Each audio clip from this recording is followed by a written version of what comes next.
마태복음 2장은 예수 그리스도의 탄생 직후부터 공생애가 준비되고 시작되기까지 약 30년간에 걸친 그 이야기들을 다루고 있습니다.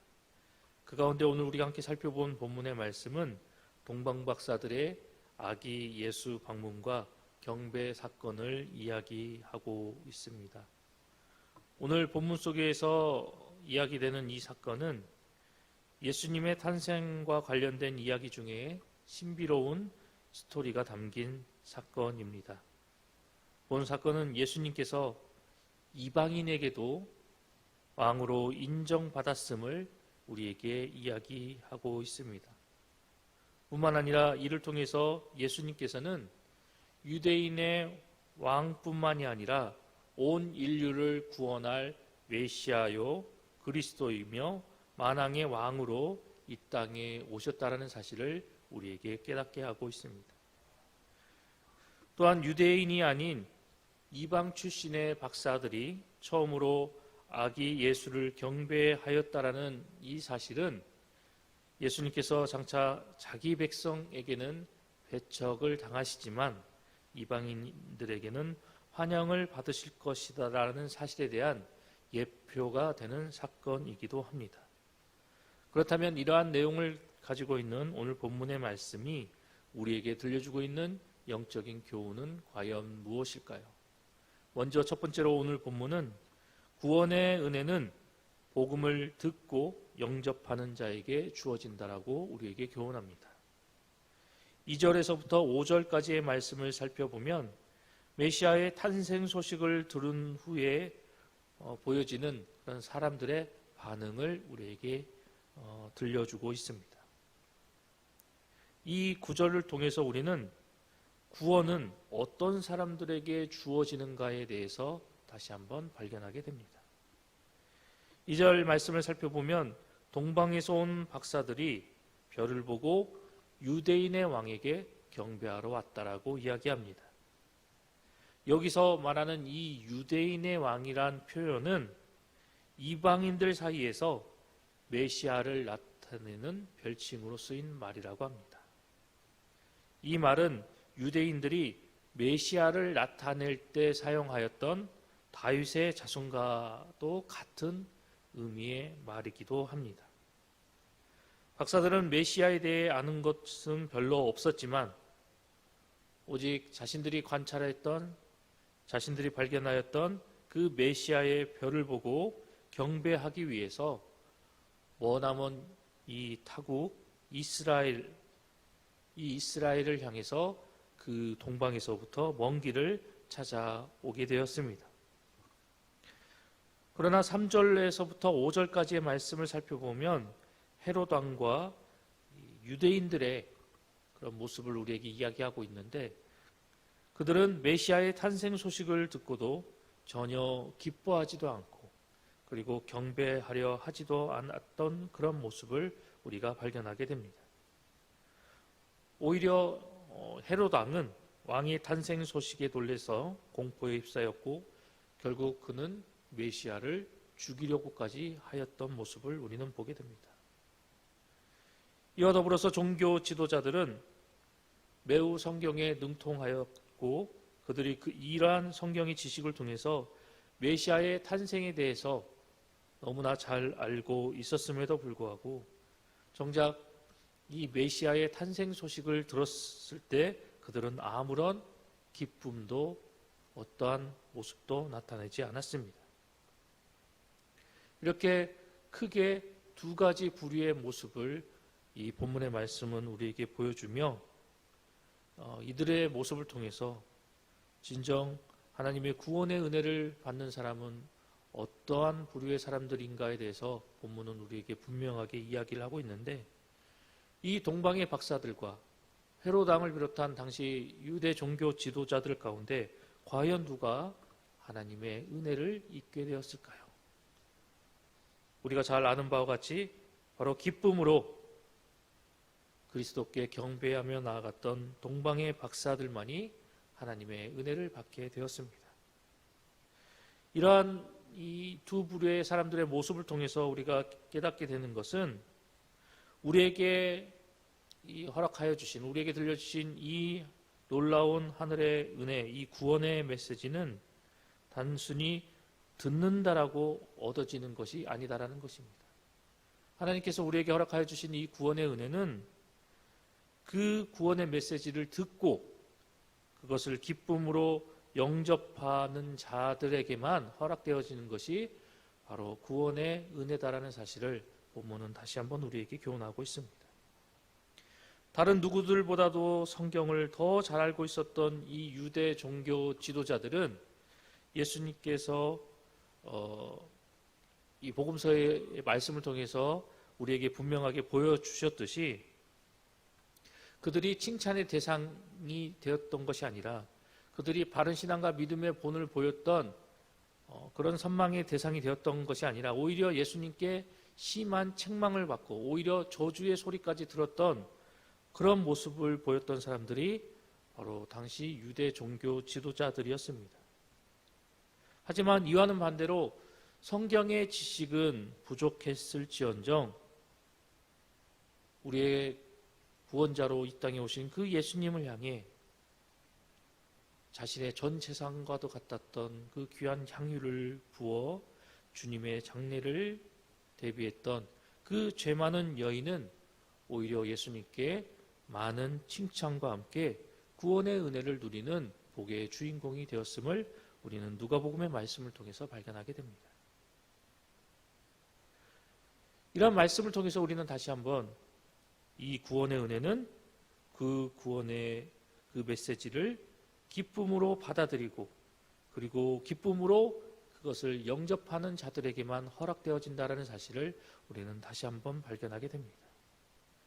따라서 우리에게 이러한 교훈을 주고 있는 성경의 말씀을 다시 한번 깊이 깨달아서 우리에게 또 동일하게 허락하여 주신 그 복음의 메시지 그리고 우리에게 늘 예배를 통해서 또한 여러 시간을 통해서 우리에게 들려주시는 그 하나님의 말씀을 우리가 아는 것으로만 끝나고 아는 것으로만 만족하는 것이 아니라 그 성경의 말씀을 통해서 그 복음의 메시지를 통해서 더욱더 우리의 진정한 구세주가 되시는 그 예수 그리스도를 만나고 체험하고 경험하며 나아가는 그리스도인이 되어야 할 것입니다.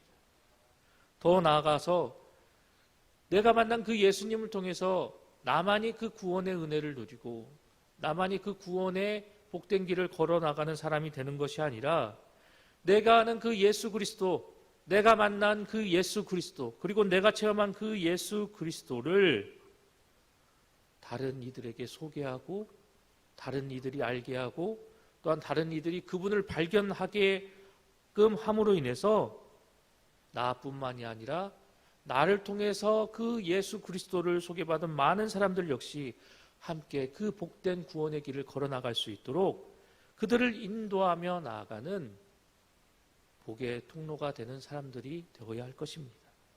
그래야 해서 이러한 우리의 신앙과 믿음의 모습을 통해서 하나님을 향한 우리의 사랑과 우리 신앙과 믿음의 열정을 온전히 드러내며 나아가는 저와 여러분 모두가 되어야 할 것입니다. 오늘도 우리에게 주시는 이 말씀을 기억하고 특별히 본문 속에 등장하고 있는 이 동방의 박사들과 같이 우리에게 허락하여 주신 그 구원의 은혜, 복음이 되신 그 예수 그리스도를 우리가 더욱더 뜨겁게 맞아들이고 영접하고 그분과 늘 함께하는 그런 신앙과 삶의 모습을 통해서 우리에게 허락하여 주신 그 구원의 은혜를 온전히 쟁취하며 이를 통해서 하늘의 소망을 꿈꾸며 나아가는 우리 봉상의 모든 성도님들이 되시기를 간절히 소망합니다. 계속해서 오늘 본문의 말씀이 우리에게 들려주고 있는 두 번째 영적인 교훈은 온 세상의 왕이 되신 그 예수님께 최고의 경배를 드리는 성도가 되어야 한다라고 우리에게 교훈합니다. 본문 11절의 말씀을 살펴보면 이제 아기 예수가 있는 그 집에 도착한 동방 박사들이 아기 예수께 경배를 하고 자신들이 가지고 온 그 보배압을 열어서 황금과 유향과 올약을 드리며 나아가는 모습을 우리가 보게 됩니다. 그런데 이러한 모습은 당시 왕이나 또는 귀족 등과 같은 이 높은 지위에 있는 사람들에게 나아갈 때 그 사람에게 예물을 드리는 그런 관습에서 비롯된 모습이다라고 이야기하고 있습니다. 동방박사들은 이 유대인의 왕이자 온 인류의 구세주로 이 땅에 오신 그 예수님을 경배하기 위해서 그들이 준비할 수 있는 가장 값지고 가장 귀한 예물들을 준비하여 이 예수님께 그것을 드리며 나아가는 모습을 우리에게 보여주고 있습니다. 그들이 예수님께 드렸던 이 세 가지 예물은 동방 지역의 특산물로서 매우 값진 것들이라고 성경학자들은 이야기합니다. 오늘 이렇게 동방의 박사들이 아기 예수님 앞에 나와 자신들이 준비하고 왔던 이 진귀한 예물을 그 아기 예수님 앞에 드리며 나아간 것은 유대인의 왕으로 이 땅에 오신 그 예수님께, 그리고 온 인류의 구세주로 온 인류의 만왕의 왕으로 이 땅에 오신 그 예수님께 그들이 최고의 예를 갖추며 나아갔다라는 사실을 우리에게 이야기하고 있습니다. 그런데 이러한 동방의 박사들의 그 모습이, 특별히 예수님을 경배하며 자신의 가장 귀한 것을 온전히 드리며 나아갔던 그 동방 박사들의 그 모습이 이제 우리의 모습이 되어야 한다는 것입니다. 구주 되신 그 예수님을 찬양하고 그리고 그분을 경배하기 위한 성도들의 합당한 자세이고 합당한 모습의 본이 되어진다라고 본문은 우리에게 강조하고 있는 것입니다. 비록 우리가 오늘 본문에 등장하고 있는 동방의 박사들과 같이 가장 진귀하고 값비싼 예물로 우리가 예수님 앞에 우리의 것을 드리며 나아갈 수는 없어도, 특별히 우리가 매 순간마다 특별히 이 예배 시간을 통해서 하나님 앞에 나아갈 때 이 예배를 통해서 우리의 마음과 정성을 다해서 우리의 구세주가 되시고 만왕의 왕이 되신 그 예수 그리스도께 이를 통해서 합당한 찬양과 영광을 돌리며 나아가는 성도의 모습이 되어야 하며, 이러한 예배의 자세와 이러한 모습을 통해서 그분이 우리에게 베풀어 주신 놀라운 은혜와 사랑에 감사하며 나아갈 줄 아는 성도가 되어야 한다라고 본문은 우리에게 교훈합니다. 이러한 본문의 교훈 앞에서 지금까지 우리가 하나님 앞에 드렸던, 예수님 앞에 드렸던 예배의 모습이 과연 어떠했는지를 다시 한번 되돌아보고 살펴보아야 할 것입니다. 오늘 본문에 등장하고 있는 이 동방의 박사들과 같이 나의 가장 귀한 것으로 마음과 정성을 다해 하나님께 드리는 그 예배를 통해서 나는 진정 그 하나님을 향한 내 마음과 나의 모든 것을 온전히 드리며 그분을 향한 우리의 사랑과 열정을 표하며 나아갔는가? 그 하나님께서 우리에게 예수 그리스도를 통해 베풀어 주신 그 놀라운 은혜에 진정 온전한 모습으로 감사를 드리며 나아갔던 우리의 예배가 되었는가, 우리는 다시 한번 살펴보아야 할 것입니다. 특별히 하나님 앞에 드리며 나아가는 우리의 예배가 과연 무엇인지에 대해서 우리는 다시 한번 진지하게 고민해 볼 필요가 있습니다. 하나님 앞에 드리며 하나님을 향한 우리의 사랑과 감사의 마음을 표하며 나아가는 이 예배는 그저 사람들에게 보이기 위한 형식적이고 외식적인 그러한 행사가 아니다라는 것을 우리는 잊지 말고 기억해야 할 것입니다. 우리가 하나님 앞에 드리며 나아가는 이 예배는 하나님과의 진정한 만남이요 소통의 장이 되는 그 시간이 바로 예배의 시간입니다.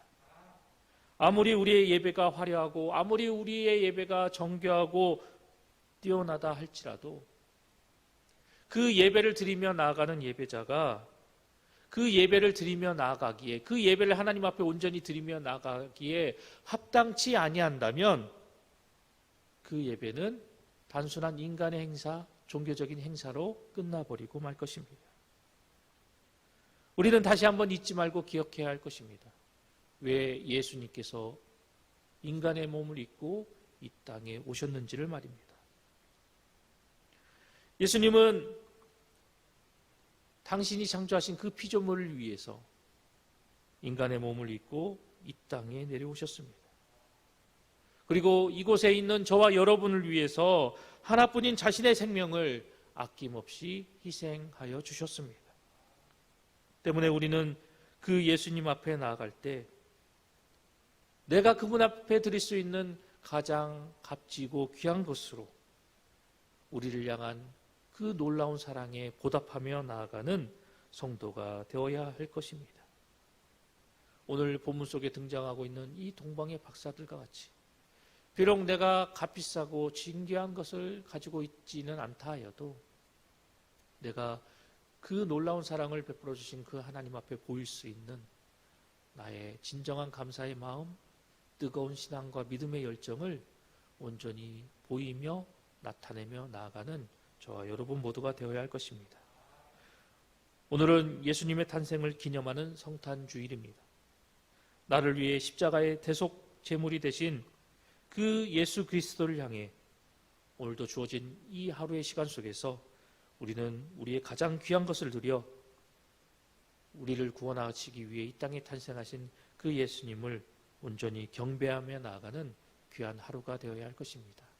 오늘도 동방박사들과 같은 그런 진솔된 모습으로 우리를 향한 그 하나님의 놀라운 은혜와 사랑에 다시 한번 감사하며 이 땅에 오신 그 예수님을 더욱더 찬양하고 경배하며 나아가는 우리 봉상의 모든 성도님들이 되시기를 간절히 소망합니다.